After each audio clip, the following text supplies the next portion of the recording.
प्यारे बच्चों, आपका आपके चैनल विक्टोरियस एकेडमी में हम लोग इस समय स्टडी कर रहे हैं क्लास 9 के chapter the fundamental unit of life. Introductory part हम लोगों ने खत्म कर लिया था। आज हम लोगों को काफी डिफरेंसेस पढ़ने हैं। तो भैया स्टार्ट करते हैं आज का डिफरेंस कि difference between prokaryotic and eukaryotic cell. क्या difference between prokaryotic and eukaryotic cell. अब देखो भाई, अभी तक तो सेल की जानकारी नहीं थी, कुछ थोड़ा बहुत पढ़ा। एक चीज और मैम ला दे रही है, सीखिए ना मेरे साथ आप लोग। इधर लिखेंगे हम लोग कैरेक्टर्स, मतलब किस वजह से हम लोग इसको डिफाइन कर रहे हैं। एक तरफ आप लोग लिखोगे प्रोकैरियोटिक और एक तरफ आप लोग लिखोगे यूकैरियोटिक। चलो सीखो बच्चों, देखो जरा। कैरेक्टर में सबसे पहला पॉइंट न्यूक्लियस का मानो और उसके बाद सीखना शुरू करो। देखो यहाँ पर प्रो का मतलब क्या होता है। प्रो का मतलब होता है ओल्ड और कैरियोटिक का मतलब यहाँ पर कैरियन से है और कैरियन का मतलब होता है न्यूक्लियस। इस यू का मतलब होता है न्यू या फिर ट्रू कह सकते हो, ट्रू, और कैरियन का मतलब होता है न्यूक्लियस। अब पुराना और नया न्यूक्लियस से हमको कैसे पता चलेगा कि ये डिफरेंस हो गया? ऐसे थोड़ी ना बता देंगे कि उसमें पुराना न्यूक्लियस है इसमें नया न्यूक्लियस है। हम लोग उसको डिफाइन तो करेंगे ना कि ये पुराना है तो क्यों है या फिर ये नया है तो क्यों है।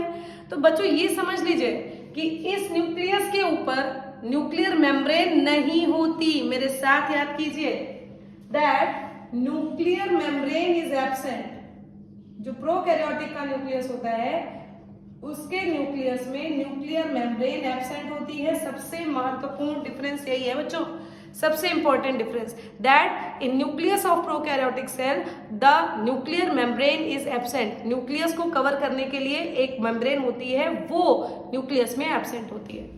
दूसरे नंबर पर आओ, यहां पर होगा कि nuclear membrane is well developed. ये एकदम बढ़िया वेल डेवलप्ड न्यूक्लियर मेम्ब्रेन इसमें है भाई, आप लोग इसको जान लो, ठीक है। Nuclear membrane is well developed, समझ में आया बच्चों। अब इस न्यूक्लियस के अंदर का एक और डिफरेंस समझो जो कि कहलाता है क्रोमोसोम।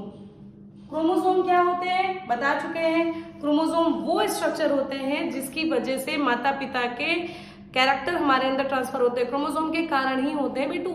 ये क्रोमोसोम डीएनए से बना होता है और डीएनए ही तो हम लोग अपने माता पिता से लेकर आते हैं। काफी हद तक आपको समझ में आया होगा यार कि क्रोमोसोम में डीएनए होता है और डीएनए के ऊपर जीन्स होते हैं, जिसकी वजह से क्रोमोसोम ही ट्रांसफर होते हैं और हमारे माता पिता से हमारे अंदर कैरेक्टर ट्रांसफर हो जाते हैं। बहरहाल क्रोमोसोम की बात करें तो क्रोमोसोम में बेचारा न्यूक्लियर मेम्ब्रेन ही नहीं है, तो ज्यादा वो क्रोमोसोम रख के करेगा ही क्या। तो यहाँ पर क्रोमोसोम की संख्या कितनी है? सिंगल। और यहाँ पर मोर देन वन क्रोमोसोम प्रेजेंट होता है, ठीक। अब अगर क्रोमोसोम के स्ट्रक्चर की बात करें तो हम लोग कह सकते हैं कि क्रोमोसोम का स्ट्रक्चर इसमें सर्कुलर होता है बेटा, सर्कुलर क्रोमोसोम। ऐसे गोल गोल गोल गोल सर्कुलर क्रोमोसोम पाया जाता है इसमें, है ना। और जो यूकैरियोटिक सेल है इसका क्रोमोसोम स्ट्रैंडेड होता है, लीनियर होता है। ऐसे कर दे, लीनियर होता है, ठीक। इस तरीके से ऐसे ऐसे करके बना होता है, ये डीएनए बना होता है। तो यूकैरियोटिक सेल और प्रोकैरियोटिक सेल के बीच में दो डिफरेंस आपको पता चल गया कि उसका न्यूक्लियस कहता है, उसके न्यूक्लियस में न्यूक्लियर मेम्ब्रेन एब्सेंट होती है। यूकैरियोटिक सेल के न्यूक्लियस में well developed nuclear membrane present होती है। फिर क्रोमोसोम का पॉइंट था कि प्रोकैरियोटिक सेल में सिंगल होती है, यूकैरियोटिक सेल में एक से ज्यादा क्रोमोसोम होता है, लीनियर होता है, इसमें सर्कुलर होता है। समझ में आ गया। नेक्स्ट पॉइंट सुनो, साइज से रिलेटेड कि आखिर प्रोकैरियोटिक सेल और यूकैरियोटिक सेल का साइज कितना होता है। साइज तो बेटो साइज के मामले में बहुत छोटे छोटे से डिफरेंसेस हैं, बहुत छोटी सेल से लेकर बड़ी सेल तक होती है। अब अगर इसके साइज की बात करें तो इसका साइज होता है सॉरी, इसका साइज होता है 1 to 10 micrometre. 1 to 10 micrometre. Prokaryotic cell बहुत छोटी सेल है, सिंपल सेल है, पुरानी सेल है, इसका साइज 1 to 10 माइक्रोमीटर होता है। लेकिन जो यूकैरियोटिक सेल होती है इसका साइज 5 to 100 माइक्रोमीटर होता है। कितना होता है? 5 to 100 माइक्रोमीटर होता है। याद हुई तीन चीजें। इसके बाद जो आएगा बच्चे वो आएगा सेल ऑर्गेनेल्स। क्या? Cell organelles. सेल के अंदर मौजूद होने वाली चीजें सेल ऑर्गेनेल कहलाती हैं। जैसे हमारी बॉडी के अंदर मौजूद होने वाली चीज ऑर्गन कहलाती है, वैसे सेल के अंदर मौजूद होने वाली चीजें सेल ऑर्गेनेल कहलाती है। बच्चों उस सेल ऑर्गेनेल में के ऊपर भी अपना अपना मेम्ब्रेन होता है। बताओ क्या हम लोग लीवर क्या एकदम उसी में मिक्स होता है क्या? लीवर के ऊपर अपनी एक मेम्ब्रेन है, हार्ट के ऊपर अपनी एक मेम्ब्रेन है, वैसे ही सेल ऑर्गेनेल्स के ऊपर भी अपनी अपनी एक मेम्ब्रेन होती है। तो इनको हम लोग कह सकते हैं मेम्ब्रेन बाउंड सेल ऑर्गेनेल्स। बोलो, तो हम लोग यहाँ पे ऐसे लिखते हैं ना, पूरा लिखते हैं मेम्ब्रेन बाउंड सेल ऑर्गेनेल्स। इसकी बात करते हैं। तो बच्चों अगर मेम्ब्रेन बाउंड सेल ऑर्गेनेल्स की बात करें तो प्रोकैरियोटिक सेल में membrane bound cell organelles present होता है, लेकिन यूकैरियोटिक सेल में membrane bound cell organelles absent होता है। समझ में आ रही है कहानियां? फिर सुने नेक्स्ट डिफरेंस की बात करें तो नेक्स्ट डिफरेंस होता है राइबोसोम। राइबोसोम प्रोकैरियोटिक सेल में 70S टाइप का होता है और यूकैरियोटिक सेल में 80S टाइप का होता है। फिर अगर हम लोग बात करें अकरेंस, मतलब कहाँ कहाँ प्रोकैरियोटिक सेल पाई जाएगी, तो बच्चों अकरेंस में याद रखना जो आपके 5 किंगडम सिस्टम है प्रोकैरियोटिक सेल में, प्रोकैरियोटिक सेल को हमेशा बैक्टीरिया में रखा गया है। यानी कि इसके एग्जाम्पल अगर हम लोग देखें तो इसके एग्जाम्पल होंगे बैक्टीरिया एंड सम एल्गी, ठीक। लेकिन यूकैरियोटिक सेल के एग्जाम्पल में सारी एल्गी आएंगी, इसके अलावा कुछ एल्गीज आएंगी, फंजाई आएंगे, प्लांट्स आएंगे और जितने भी एनिमल्स हैं वो सब इसमें रख दिए गए हैं। तो ये आपके 4-5 कैरेक्टर हो गए, डिफरेंस हो गए आपके किसमें, प्रोकैरियोटिक सेल और यूकैरियोटिक सेल में। मेरे साथ रिवाइज कीजिए, प्रोकैरियोटिक को प्रोकैरियोटिक क्यों कहते हैं? क्योंकि इसमें इसके न्यूक्लियस में न्यूक्लियर मेम्ब्रेन एब्सेंट होती है। यूकैरियोटिक सेल को यूकैरियोटिक क्यों कहते हैं? क्योंकि इसके पास इसका न्यूक्लियस वेल डेवलप्ड होता है, इसके न्यूक्लियर के ऊपर न्यूक्लियर मेम्ब्रेन होती है। समझ में आया? फिर उसके बाद सेकंड नंबर पर क्रोमोसोम की बात करेंगे तो प्रोकैरियोटिक सेल में एक क्रोमोसोम, यूकैरियोटिक सेल में एक से ज्यादा क्रोमोसोम। जो प्रोकैरियोटिक सेल होता है इसका क्रोमोसोम सर्कुलर होता है और जो यूकैरियोटिक सेल होता है इसका क्रोमोसोम लीनियर होता है। फिर अगर हम लोग बात करें प्रोकैरियोटिक सेल के साइज की तो इसका साइज होता है 1 to 10 माइक्रोमीटर और इसका साइज होता है 5 to 100 माइक्रोमीटर। बोलो भाई।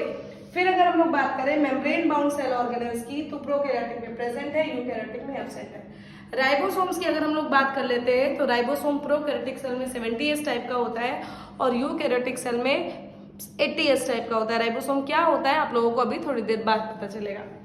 फिर अकरेंस की बात करें तो जितने भी दुनिया में बैक्टीरिया है वो सारी की सारी सेल प्रोकैरियोटिक सेल कहलाती है और इसके अलावा जो एल्गीज, फंजाई, प्लांटी और एनिमेलिया के सदस्य होते हैं वो यूकैरियोटिक सेल है। स्क्रीनशॉट लीजिए बच्चों, प्रोकैरियोटिक सेल और यूकैरियोटिक सेल में डिफरेंस आपका हुआ कंप्लीट। अच्छे से तैयार हुआ?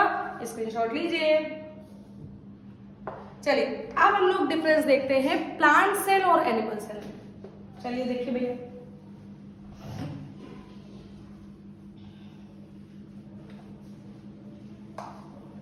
चलो अब अगर हम लोग डिफरेंस बिटवीन प्लांट सेल और एनिमल सेल देखें, difference between plant cell and animal cell. फिर से यहाँ पर एक वैसे ही चार्ट बनाएंगे, कैसा? यहाँ पर रखेंगे हम लोग कैरेक्टर्स, यहाँ पर रखेंगे हम लोग प्लांट सेल और यहाँ पर हम लोग रखेंगे एनिमल सेल। समझो बच्चों, जो सबसे मेन इंपॉर्टेंट डिफरेंस होता है ना वो सेल वॉल होता है। सुनो जरा, सेल क्या सबसे बाहरी लेयर सेल वॉल होती है, सेल की सबसे बाहरी लेयर सेल वॉल होती है। कैसे होती है? देखो, प्लांट सेल में सेल वॉल प्रेजेंट होती है और एनिमल सेल में सेल वॉल एब्सेंट होती है। जो सेल वॉल है बेटा प्लांट सेल में उसको ज्यादा जरूरत है, प्लांट सेल में ये प्रोटेक्शन करने का काम करती है।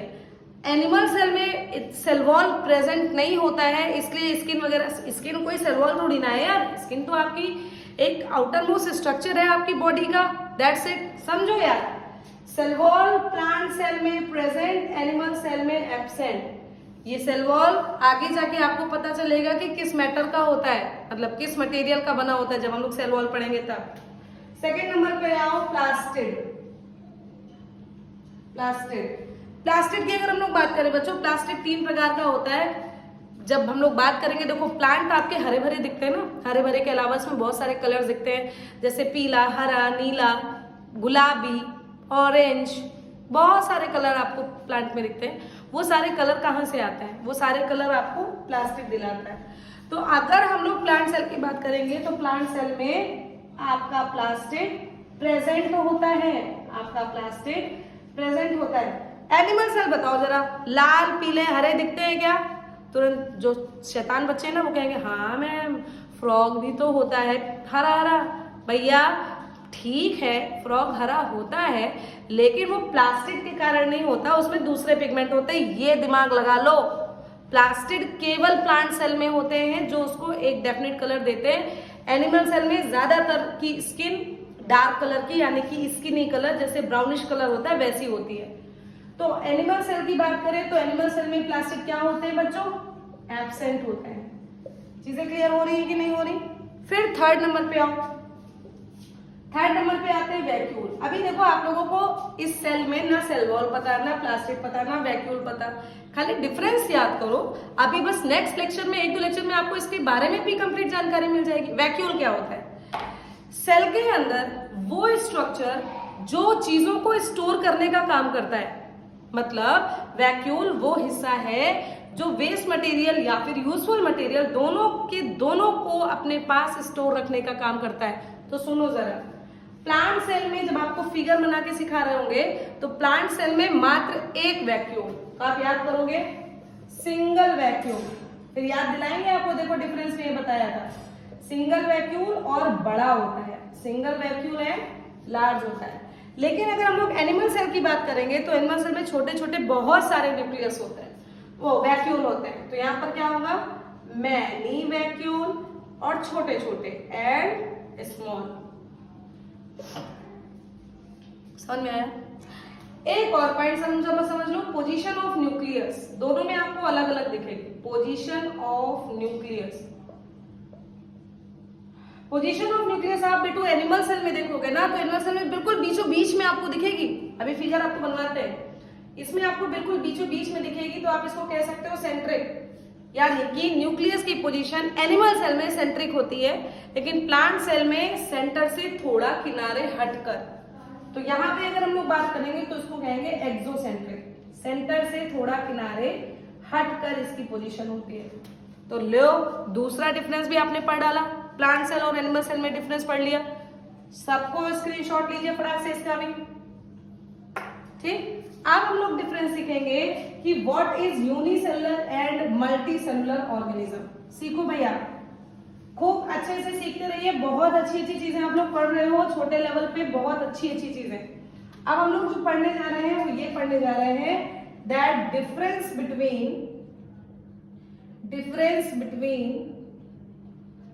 यूनिसेलुलर एंड multicellular organisms चलो देखो, यूनिसेलुलर अपने में नाम में ही यूनि शब्द छुपा हुआ है,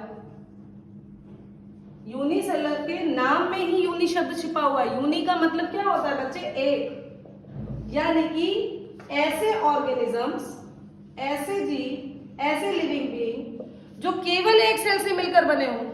तो इसके लिए लाइन आप क्या लिखोगे? The organism made by only one cell, और उसके जितने भी काम होते हैं ना, जैसे डाइजेशन, रेस्पिरेशन, एक्सक्रीशन, ये सारे के सारे काम बेचारा वही एक सेल करता है, पूरी जिम्मेदारी वही एक सेल उठा लेता है। कितनी अच्छी बात है ना। इसके एग्जाम्पल ले लीजिए बच्चों, इसके एग्जाम्पल में आ जाएगा अमीबा, इसके एग्जाम्पल में आ जाएगा बैक्टीरिया, ये सब। फिर आ जाओ मल्टी सेलुलर ऑर्गेनिज्म के बारे में, मल्टी सेलुलर ऑर्गेनिजम्स के बारे में आओ। जैसे कि नाम में ही मल्टी लगा है, मल्टी का मतलब ही होता है मैनी, यानी कि it is made by, they are made by more than one cell, एक से ज्यादा सेल से मिलकर बनते हैं।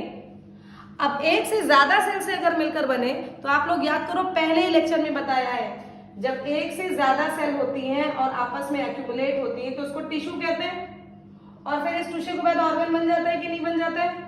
तो मल्टी सेलुलर ऑर्गेनिज्म में चूंकि एक से ज्यादा सेल बनती है बच्चों, तो उसमें हर काम को करने के लिए अपने अपने ऑर्गन्स डेवलप हो जाते हैं। जैसे हमारे अंदर हम लोग मल्टी सेलुलर हैं, हम लोगों के अंदर क्या होता है, डाइजेशन के लिए अलग सिस्टम होता है, उसमें स्टमक आता है, उसमें माउथ आता है, उसमें इंटेस्टाइन आता है, उसमें ये सब आता है। अगर आप एक्सक्रीशन की बात ले लोगे तो उसमें किडनी आती है, उसमें यूरेथ्रा आता है, उसमें लीवर भी मान सकते हो, लीवर भी आता है, ठीक है। रिप्रोडक्शन की बात करो तो उसमें अलग पार्ट, रेस्पिरेशन की बात करो तो उसमें लंग्स आते हैं। मतलब कहने का इतना है कि अगर मल्टी सेलुलर ऑर्गेनिज्म होंगे तो उसमें डिफरेंट एक्टिविटीज को करने के लिए वो सेल अलग अलग ऑर्गन्स का फॉर्मेशन कर देती है आफ्टर डेवलपमेंट। इसके एग्जाम्पल की बात करो यार, दुनिया में सब कोई तो मल्टी सेलुलर है, तो जितने भी आपको प्लांट्स और एनिमल्स दिख रहे हैं अमीबा को छोड़कर, वो सारे कैसे हैं, मल्टी सेलुलर है कि नहीं है, बिल्कुल है। तो इस तरीके से आपने 3 डिफरेंसेस आज देखे, क्या, प्लांट सेल एनिमल सेल में डिफरेंस, प्रोकैरियोटिक यूकैरियोटिक सेल में डिफरेंस, और यूनिसेलुलर मल्टीसेलुलर ऑर्गेनिज्म में डिफरेंस। अब हम लोग पढ़ेंगे पार्ट्स ऑफ सेल। देखो बच्चों, पार्ट्स ऑफ सेल में क्या क्या पढ़ना है इसको आज हम लोग देख लेंगे, लेकिन इसको नेक्स्ट लेक्चर में ही हम लोग इसको पढ़ेंगे। देखिए जरा पार्ट्स ऑफ सेल में क्या क्या आता है, तो आपकी अब नेक्स्ट हेडिंग होगी पार्ट्स ऑफ सेल। देखो पार्ट्स ऑफ सेल में आपका सबसे बाहर आता है सेल वॉल, तो आपको सबसे पहले पढ़ना है सेल वॉल के बारे में, फिर आपको पढ़ना है प्लाज्मा मेम्ब्रेन के बारे में, फिर आपको पढ़ना है साइटोप्लाज्म के बारे में, फिर आपको पढ़ना है न्यूक्लियस के बारे में। ये तो मेन 4 आपको पढ़ने ही पढ़ने हैं। इसके बाद आपको सेल ऑर्गेनेल्स पढ़ने हैं। क्या, सेल ऑर्गेनेल्स। तो ये 1 2 3 4 5 ये तो मेन हेडिंग्स हो गई, लेकिन फिर इसके अंतर्गत आपको बहुत कुछ पढ़ना है। पहला सबसे महत्वपूर्ण माइटोकॉन्ड्रिया पढ़ना है बच्चों।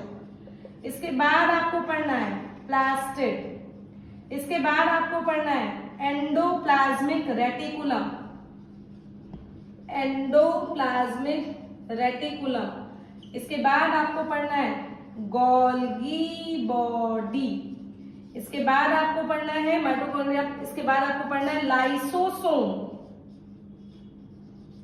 लाइसोसोम के बाद आपको पढ़ना है वैक्यूल, ठीक, mitochondria, plastid, endoplasmic reticulum, Golgi body, lysosome, vacuole. एक और ऐड कर लो, ये एनसीईआरटी में नहीं दिया है बच्चों, लेकिन फिर भी हम आपको पढ़ा देंगे, जिसको राइबोसोम कहते हैं।